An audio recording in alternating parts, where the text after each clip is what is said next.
Hey guys, this is Dragon. I don't know, it's been kind of a shitty day and I'm feeling a little lonely. So I thought I'd just film a video of me talking about life and stuff. For anyone out there who just needs some, I'm wiggling my fingers right now, Dragon Writes Things content in their day, I guess. So yeah. Without further ado, I have some spicy topics to get into. So let's get into them. Okay, have the music now.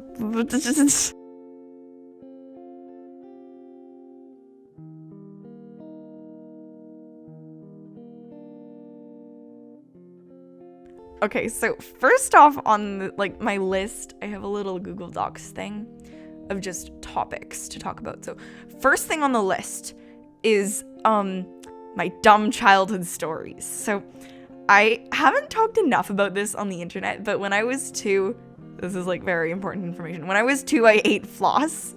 Okay, so as a child, I was very, very, very stubborn, and the whooshy noise you're hearing is my jacket. It's maybe I can take this off. It's spring.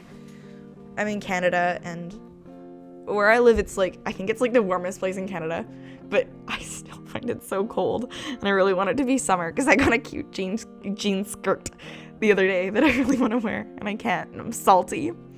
Okay, so when I was 2, I ate floss. So I'm sitting on the bathroom counter. I can remember this. This is my only memory of being 2. So I'm sitting on the bathroom counter and my mom's flossing and I'm watching her with this rapt fascination, oh my god, she's flossing, she's so grown up. I guess I was too young to floss. Is that a thing? I think I might have just not wanted to. Anyhow, so the phone rings and my mom is okay, I'll be right back, little dragon. And so I'm left sitting on the counter with the floss package, and I'm just okay. And in my all-knowing 2-year-old wisdom, I grab the floss and I eat it. Then my mom gets off the phone and I'm just floss doesn't taste so good, mommy. And my mom's what the fuck? And then she called poison control or something, I think. Is that a thing in other countries? In Canada it is. I feel every mom of a 2-year-old in Canada has a fridge magnet with the poison control number, which I mean honestly legit. Reasonable, I respect that. Probably a good idea. Anyhow, and they're oh shit, well, your child is dumb. And I could have had to have an operation, but it passed through my system, and I guess I digested it just ooh, yummy floss, says my intestines. Yeah, so that is the story of how your girl ate floss. Yeah.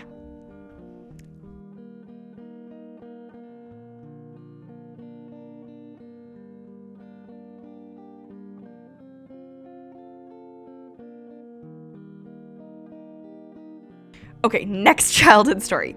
So, a little bit older. Wait. Oh, right. That's what I was gonna. Okay. Brain is dead. So a little bit older. I'm 4 now, and this was the first time we were going to see my grandparents. My grandma was having a whole medical thing going on, and they she actually died on that trip, which is a whole other heavy thing that I don't remember, but my parents have told me about, and I don't really want to get into right now. Ow. I didn't know her, but yeah, a whole other story. Someday I will talk about it, not right now. Anyhow, so this is the iconic story of Little Dragon that has been passed down in generations and generations through my family. No, it really hasn't. Anyhow, so we're on the ferry, and I don't know about y'all who don't I live on an island, so we have to ferry to Maine, BC. I live in BC. So we're on Yield Ferry, and there's ferry food is just it's a running joke where I live about how bad and overpriced ferry food is. They could literally sell an empty chip bag and people would pay money for it. the lineups at the ferry for like shitty ferry food are like so crazy, and no one even likes it. Like, it's not good ferry food. Yeah. Anyhow, so they had these little sushi packages, and I was obsessed with them when I was little. So I that was all I was willing to eat on the ferry, and they were like so expensive for like probably like most of my elementary school life. Wow. Anyhow, so first time eating ferry sushi, and my mom's like, "Okay, little dragon, don't eat the wasabi. The wasabi's like very hot," and she like points to like, you know how it's like in a little green lump on the corner, and I'm like, yeah, mom, lol. And then I start eating my sushi, la-di-da, and then I pop the entire like wasabi thing into my mouth, and I start like screaming, and I'm like, "Mom, this is hot!" And my mom's just like,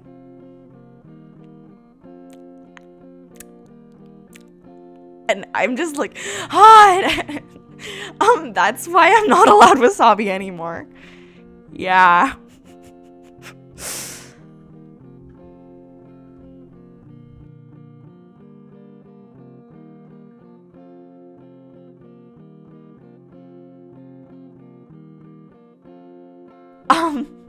Okay, let's talk about books.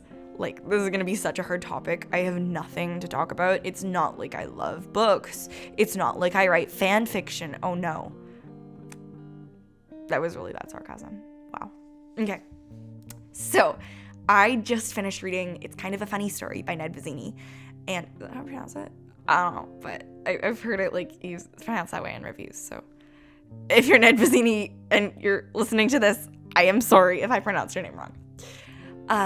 And I really loved it. I've been like wanting to read it for a while just because I saw it on like a list of books about mental health, and you know, I love some high quality, angsty, relatable books about being a mess. So I got it to the library at school and finally read it last night and was up really late reading it. And I really loved it. The way it like describes depression just really resonated with me, and how it talks about suicidal thoughts and how that feels. Like, it just really resonated with at least how that is for me. I don't know if for all people who struggle with that kind of thing that's how it is, but the way the protagonist just it was so good, and the writing style just drew me in. Like, I've been having a reading block of late. Is that reading slump? Yeah, I think it's called a reading slump. Of late, I've been leaning a lot toward like podcasts and TV. I don't know. I've just been having trouble like concentrating on stuff, and just, I don't know. I've been like having trouble getting pulled into books like I used to.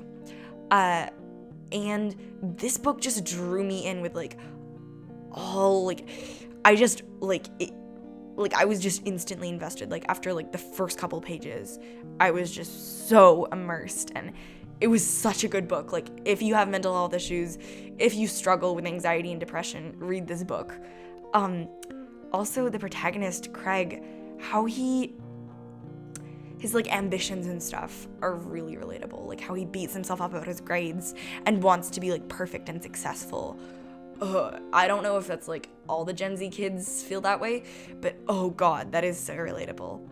Like, I am very young. Like, I don't know a single kid like in my high school, who like has a blog, who runs a podcast, who like be filming or recording this video right now.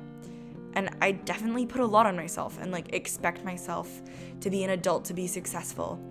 And like, I've been really trying to just sort of let myself be a bit of a more teenager-y person of late, like, you know, just hanging out with friends and not expecting so much of myself. But it is weird.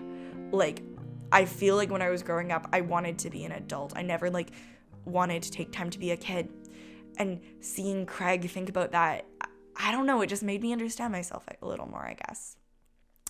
And also I just, the characters are so cool, and how it talks about like how so many kids in our generation struggle with like mental health. I don't know. It was a good book. It really resonated with me and my views on mental health, and how it affects my generation. And it really felt like, I don't know how old the author is, but it felt like he was just writing from this really contemporary like perspective. Like, he understood what being a kid today is like. And I don't read books like that very often. Like, I'm sort of used to it. I don't even really mind it, but boy, is it nice to just like see that explained out loud. I don't know. See that represented in books. So yeah, that's the tea on that. Yeah.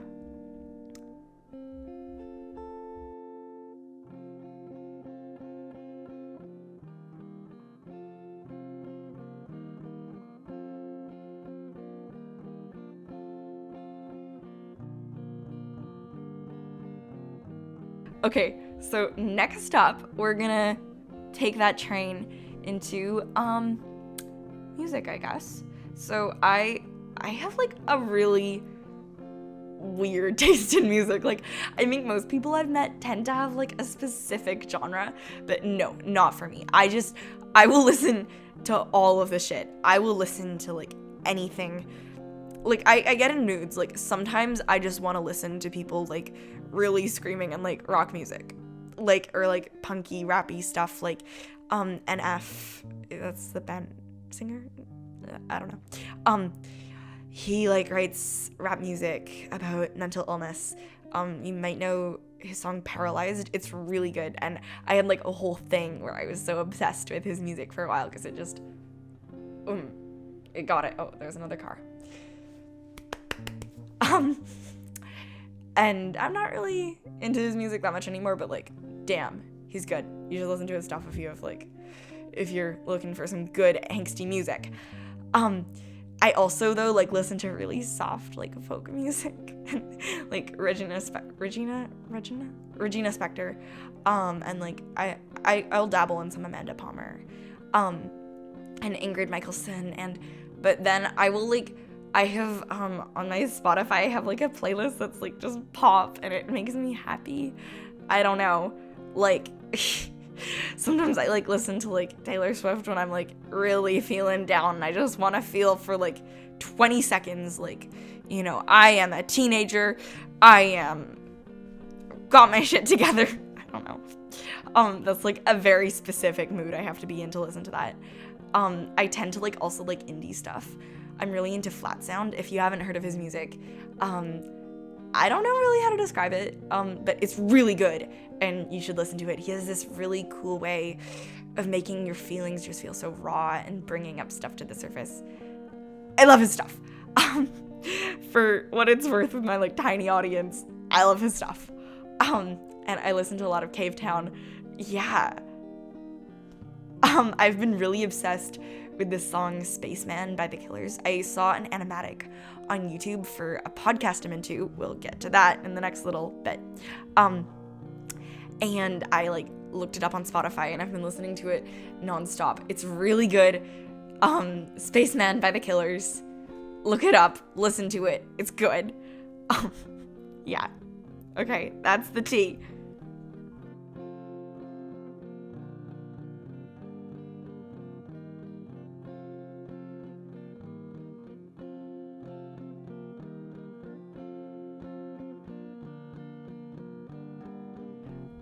Okay, so next on our list is podcasts I'm into and like fandoms, because we all know I loved Gush, and so my main like fandom thing I guess is Wings of Fire.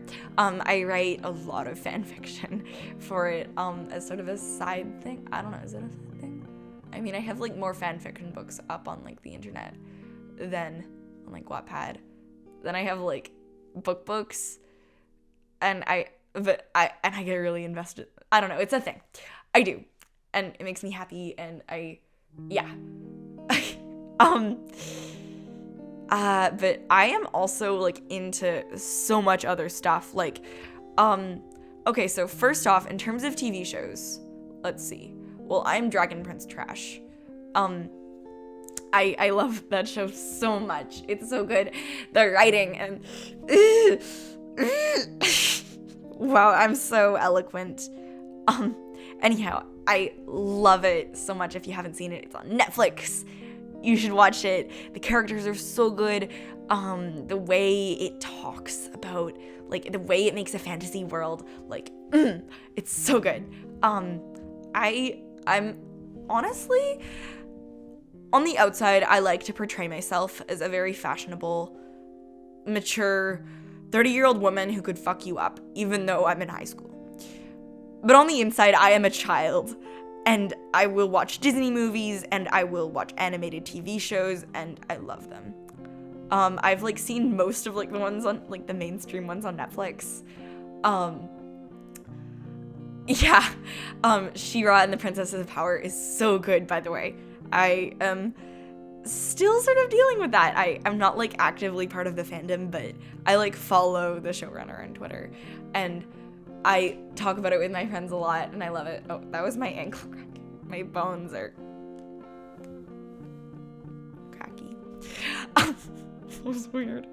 What else? I watched Voltron a while back. It's, like, definitely got problems, but, like, overall, it's a pretty good show. I'm still trying to convince my friends to watch it because I want them to suffer with me. I have also, like, a thing, by the way, about just watching bad movies, like, movies I know I'm gonna hate, with my friends really late at night on, like, sleepovers. We watched the Diary of a Wimpy Kid franchise, and, it was a trip. It was a big, there was, like, I think, I don't even remember, I, like, nearly fell asleep at a part, but yeah, that was a thing we did. We watched the entire, we've seen so many bad movies, or at least, like, bad movies in my mind, but, like, no shade if you like them, just, like, stuff that I thought wasn't too great. Anyhow, I am trash for animated TV shows. I love seeing all the different art styles and the sort of fantastical feel, and just, I don't know, animated shows just, I feel like I can handle them a lot more than I can handle, like, live action shows. Like, I like them, live action shows, but animated shows have this way of making everything feel, like, a little more palatable, like, really violent scenes or, like, scary stuff. I don't know. They just feel sort of homey, and I like them. Kipo and the Age of Wonder Beasts. Oh my god. So, Creme, for those of you who don't know Creme, she's, like, my friend. She's on Wattpad. Her username is at creamtea __ okay, I'll just repeat that. At _creamtea, no spaces, no capitals, _. If you have Wattpad, or if you don't, you should definitely check out her stuff. She's my best friend, and she's awesome. Anyhow, she, like, texted me in February, like, okay, I've found a show, I need to come over. And I was like, okay then. And she just showed up and was like, Kipo, now. And I pulled it up on my laptop and we watched the entire season together, and, like, back on back. And it's so good. It's about sort of this, like, I don't know, green apocalypse where, like, nature takes over and stuff. And it's set, I think, 200 years in the future, and it's about this girl, Kipo, who's lived underground her whole life, and, she, like, gets their... Okay, so the people who live underground are called burrow people, and, their, like, burrow gets destroyed, and she gets washed out, through this, like, drainage pipe into the real world, and... Or not the real, like, the above world. And she meets Wolf, who, like, gradually becomes her friend, kind of, and Wolf is, like, super grumpy and traumatized, and she's very, like, thorny on the outside, and she totally never admit to liking Kipo, but she does. And then, Kipo is trying to get back to her home, only then they find out that her home has, like, been destroyed, and there's this villain called Scarlemagne, who's, like, this sort of mutant... The, like, above ground world is, like, mostly ruled by these, like, creatures called mutes, who, oh gosh, how do I explain this? They're, like, mutated animals, basically, like, super big rabbits and cats that can talk and wear, like, flannel and plaid flannel lumberjack shirts, and, are, like, lumberjacks. They're called the lumbercats, and giant dogs and all sorts of stuff. It's so good. Like, And such an interesting take to like seeing humans on the bottom of the food chain. I don't know. It's so cool, guys. And it has Karen Fukuhara on it, who plays Glimmer in She-Ra. And God, do I love her. Her voice is just perfect. And Okay. Now, in the podcast area, so I don't really talk about this on Wattpad or like my blog that much. I do talk about it a lot on like Twitter and Tumblr. But boy, I love podcasts. For those of you who don't know, I am working on a podcast, Sonnets of a Teenage Wannabe. I'm nearly done the first season. And fiction podcasts really were what got me started down the whole podcast realm. I didn't even know, honestly, that like fiction podcasts existed before I read this really good book for English class. We got to choose the book we read. And I chose that one. It was called Radio Silence by Alice Oseman. It was like awesome. You should read it. Gosh, that's a whole other thing, but I loved it. And it was about a podcast creator who was making a podcast, and it mentioned he like listened to a bunch of other podcasts, or no, his friend did, Francis. His name was Ahmed, I think. Gosh, what was his name? I read it a while ago. Anyhow, his friend, the other protagonist, no, she was the protagonist, right? They were just, his story was like very important. Anyhow, she listened to Welcome to Night Vale in addition to the podcast creator dude, his podcast, and Welcome to Night Vale. So I was like, okay, I'm gonna Google that because it mentioned in like the acknowledgements that it was a real thing. So I Googled it, and then I started listening to it, and I fell in love. And then I started listening to some other podcasts after I listened to the 160 episodes of Night Vale. And I still love that podcast. Night Vale makes me so happy. And so let's see, I think after that, the next podcast that I like really got into, I listened to Within the Wires after that, and it was pretty cool. I didn't really get too invested, but it was a good podcast for sure, and definitely like an interesting take. It had like a very unconventional storytelling method that really got me thinking about like how we tell stories, and I don't know, it was interesting.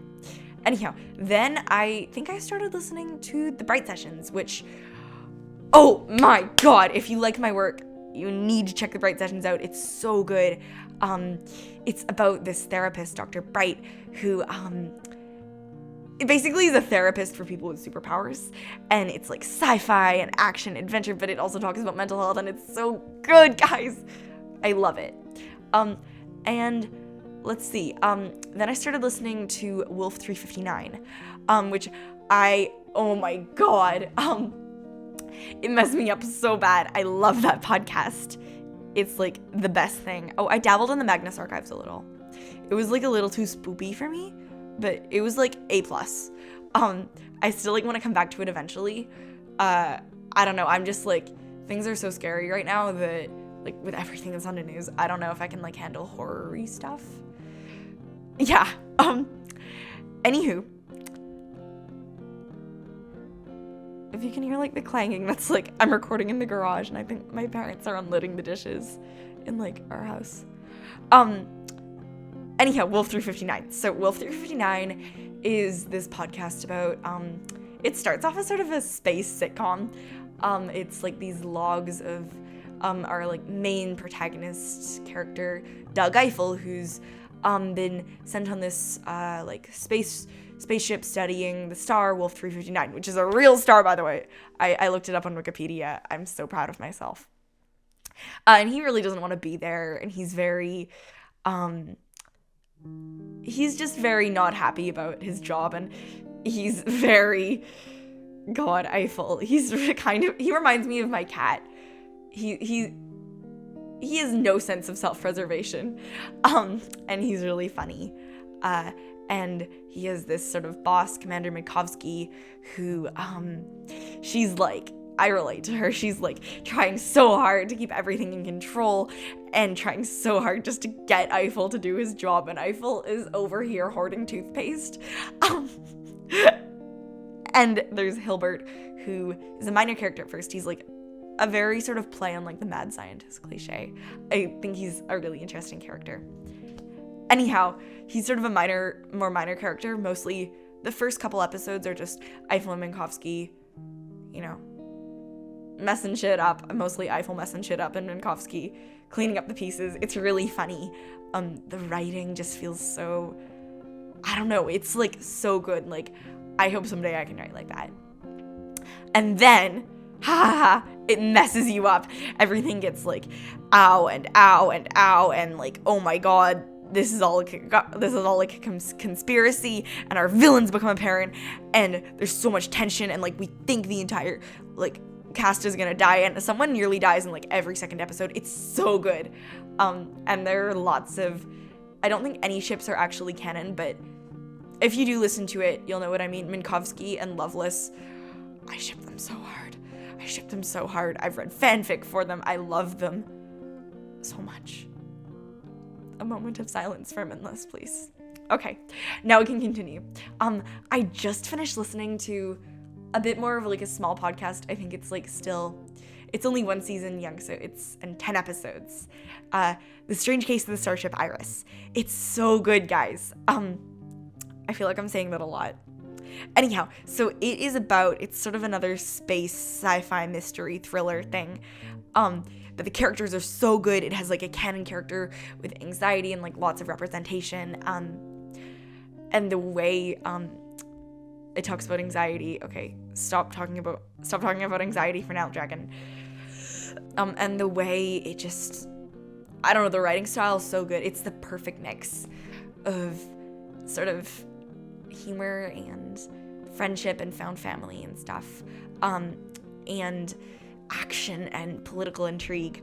So it's set in the future after humanity has gone to war with aliens, and the sort of all of humanity, I think, has been taken over by the IGR, which is like this sort of military government.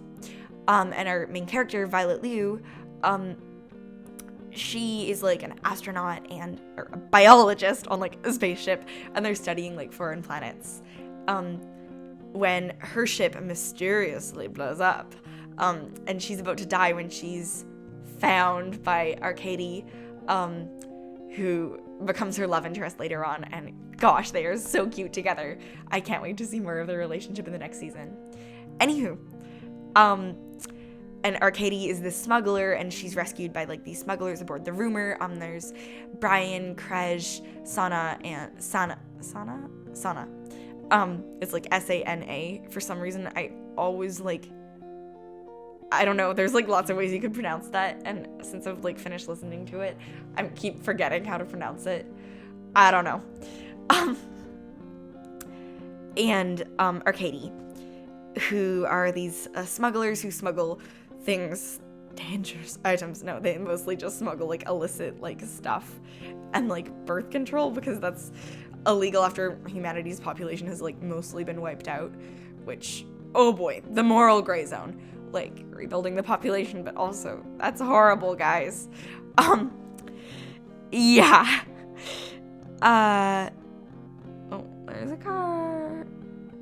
Bye car. Anyway, it's super good. I can't wait to see more of it.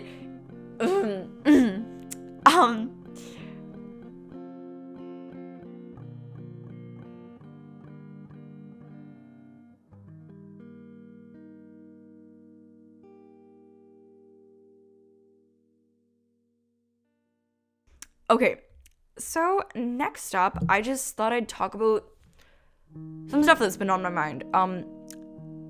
I'm probably gonna write a more like polished version of this in Sonnets of a Teenage Wannabe, my podcast, like later on tonight. This feels like a good writing night. I tend to write like really late at night. Anyhow, so like, what was that? I think that was a pen. Anyhow, just keep that in mind, so you might see like a more coherent version of this. So I am a very like planny person. Like I like knowing what's gonna happen. I don't like things being left up in the air. My anxiety just having like that empty space in my head to fill with like, what if this happens? What if that happens? Is not good for me at all. And normally I can manage that. Like I just need to make plans ahead of time, and, you know, I have like to-do lists and like plans for what I'm gonna do with my day. I'm a very planny person. I can be spontaneous sometimes, but like with bigger things or like things I find stressful, I need to know like ahead of time so I can brace myself for it. Like mostly with negative things, to be honest. That was another car. Why are all the cars coming by right when I decide to record? Like, I kid you not. The streets have been like dead silent like all day. And now that I decide to record this random video, everyone decides to drive. Like, da fuck. It's like 9 o'clock too, and I live in like a really off the beaten track neighborhood, so I repeat, da fuck. Okay, so with everything that's been on the news with like the coronavirus, it's stressful, because I don't know what's gonna happen, and like everything is being shut down, and boy do I not handle isolation well, and my school just got shut down. It's not gonna be hard for me to like pass my grade. Like, I know I can do that because I'm already doing online courses. I just go into school to like work on my online courses at that school and get out of the house and talk to my homeschool teachers and hang out with my friends and just be a teenager for a while. But that's like really important to me. I know this makes me sound like the goody two-shoes homeschool kid, which I wouldn't describe myself as a goody two-shoes because I'm not, but I definitely am the homeschool kid who is, you know, the homeschool kid. It's a thing. Anyhow, I'm like pretty close to my teachers, especially my English teacher, and like even when I don't talk to them, it's sort of like a comfort. It's kind of a funny story. Craig talks about how he handles his depression with having these anchors in his life, these like people who are steady and constant and who he can sort of cling to when things get really rough, and just like this person will never leave. Like his family for him, I think some of his friends, I don't remember the specific, like what his specific anchors are. I think like school or something like that. It's just things that he can depend on. And my teachers are kind of like that for me, just like these sort of constant, responsible adult presences that I know will always be there for me if I like need them. That sounds a little cheesy, but it's true. That's how I feel. Yeah, and also I live in like a pretty remote area. Not like super remote, like it's not like I can't go out and buy stuff. There's roads, they're paved, you know, but like pretty off the beaten track. I'm not in a city. So isolation comes very easily, like, and especially like it's hard enough to get out of the house when everything isn't shut down, and like I understand why that is, but it's also really scary. Like, I'm not so much scared of the coronavirus itself, like, because I'm not at risk. I mean, like, I'm scared for other people's sake, but it's not like there's no one I know who is at risk, you know what I mean? But the isolation, like, I'm really scared about that, for sure. Especially my school closing. I had like my first panic attack in like a couple weeks. It's weird. When I don't have a panic attack for a while, it's like I bottle up all that anxious energy and it just goes bleh on my brain, and it's just like, wow, thanks for that lovely mix of stress chemicals. Love you too, brain. And I started crying a little. I don't know. It's just really scary when there's this whole thing going on and you can't predict it, and you don't know what's going to happen next, or what people are going to do, or what's going to be canceled next, or what you're going to lose next, I guess. And I'm not good at handling that. Yeah. I intended this to be light, but gosh, I need to vent about this. Even if it is at the void, at random internet strangers. Yeah, I don't know. Just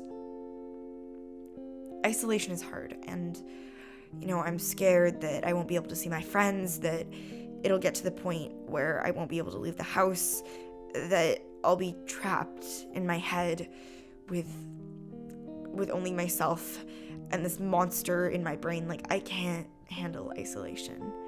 I can't handle not being able to see friends and not being able to just my family is a lot sometimes, and yeah, I just, all my safe places, it feels like, are being taken away, like for school, like even for how anxious I get there. I feel supported there by my teachers, at least, and it's an anchor. It's this thing that keeps me grounded, this thing that I used to sort of think would always be there. And I don't know, losing that hurts. And I know that I live in Canada, like I said, so the way my country is handling things, like our prime minister, his wife, like has coronavirus. So he's like very personally affected by this, and I think that that's making him like very, very proactive about like containing it and stuff. Like there have only been 4 cases where I live, and like the schools are being shut down.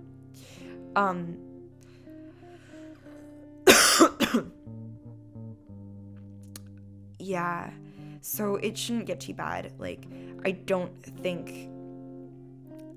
think that like our country is handling it pretty well, and like logically this should blow over in a month and things will go back to normal, and the schools might even be open for an extra month in the summer, which I really sound like a homeschool kid here, but that is such a relief, because the isolation that summer brings, just, it's really bad. Being stuck in my house is bad. Like, it's a small house too, so like there's nowhere I can go where I have privacy, and it just feels like I sink into this mental muck, and I just keep sinking, and my brain just can't handle it right now. And yeah, I just needed to talk about that. I know everyone on the internet is like sharing their opinion about like what they think should be done, and honestly, I don't really want to get into that, because this is like just a personal opinion here, but I don't really feel like me sharing how I think this should be handled. Like, I'm not a doctor. Like, that should be something that medical professionals like figure out, not me. And the constant like sort of everyone freaking out about it and telling each other like, this is what you should do, and like arguing amongst each other about this. I don't know, at least for me, like I am not allowing myself on Twitter right now, because everyone is just talking about coronavirus, and it's stressful, and given it's not like that big of a threat in my area, I don't really think it's like, I'm not a doctor, I don't have a job, I'm on spring break right now, I don't need to know this stuff. Like, yes, I need to be informed, but like not to the point of knowing what everyone thinks we should do about this. And I just feel like that's like fueling this panic about it. And I don't really feel like panic is helpful. Like, I don't know, I feel like people need to be like vigilant, sure, but like being paranoid and like panicked and scared, like I'm feeling like it's not productive, it's not healthy, it's not good. And honestly, life is hard enough. I hope that makes sense. This is just, I'm not like an expert in this is just brain vomit. Yeah.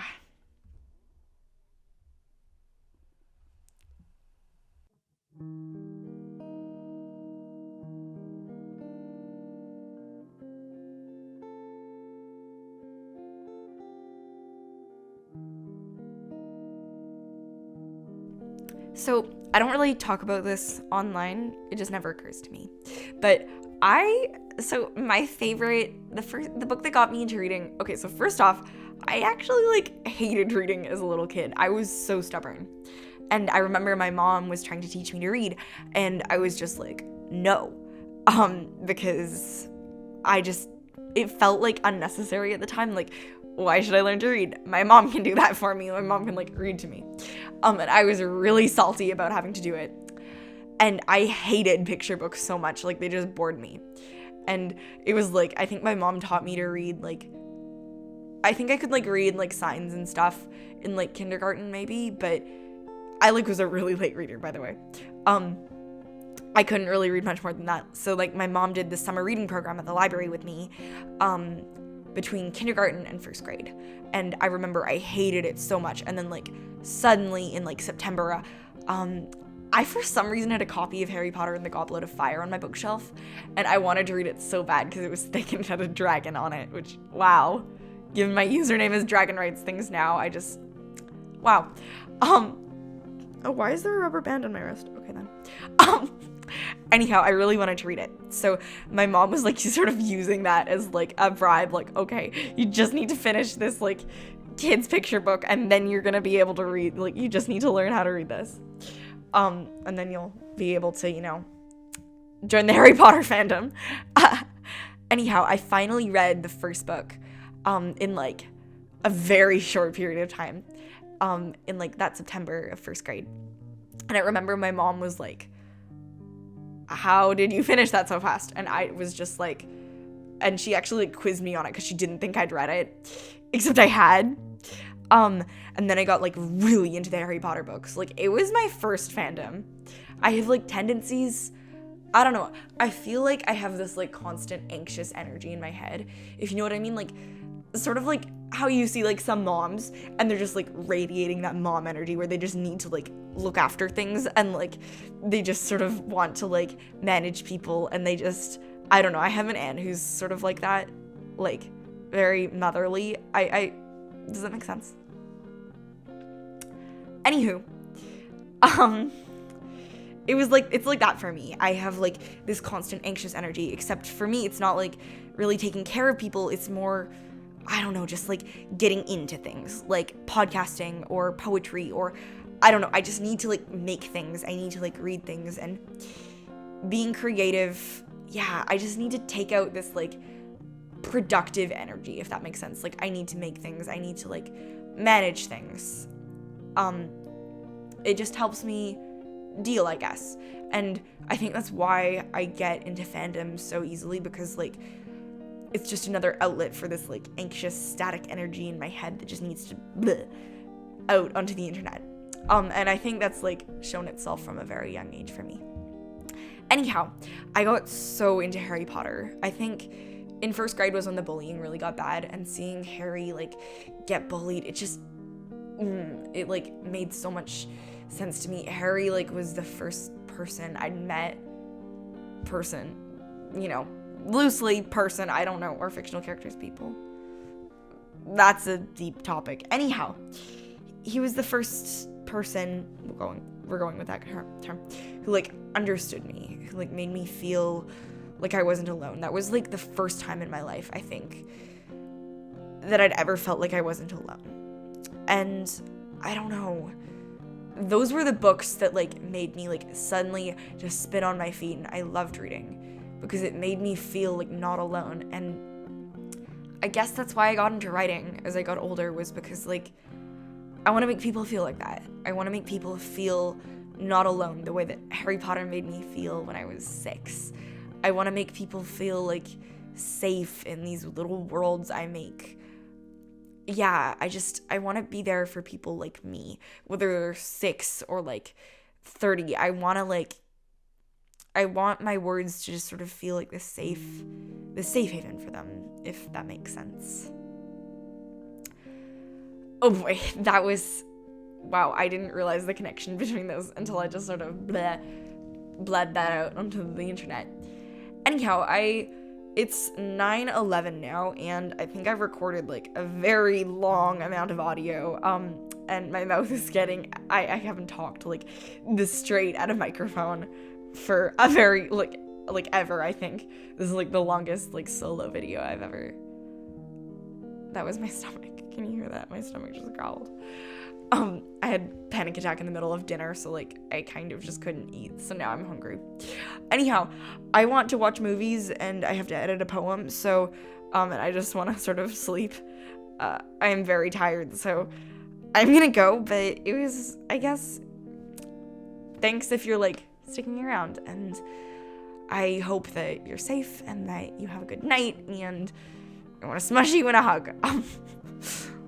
Unless you're like creepy, in which case, okay, I'm gonna go. Okay, bye guys. I guess I'll talk to you soon. Okay, and